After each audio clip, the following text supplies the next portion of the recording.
Hey everyone, welcome back to my channel. In this video, I will show you how to check SSD health on Windows. So let's get started. So firstly, method 1 using command prompt. Go to start menu. Here you will search for command prompt. Tap to open it. Now you will enter the command WMIC space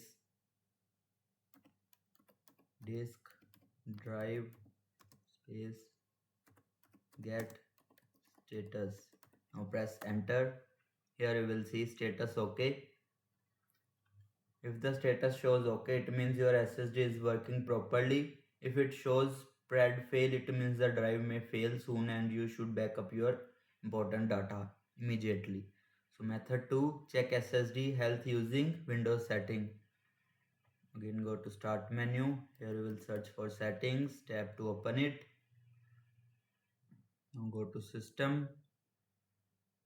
Scroll down. Click on storage. Then press yes. Again scroll down. Here you will see advanced storage settings. Click on it.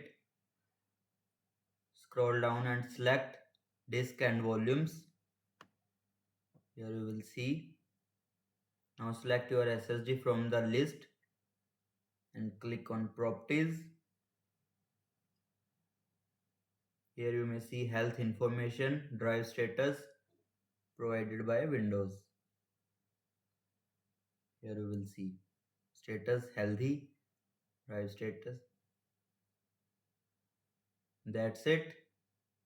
That's how you can easily check SSD health on your Windows computer. If this video helped you, don't forget to like, share and subscribe for more tech tutorials. Thanks for watching.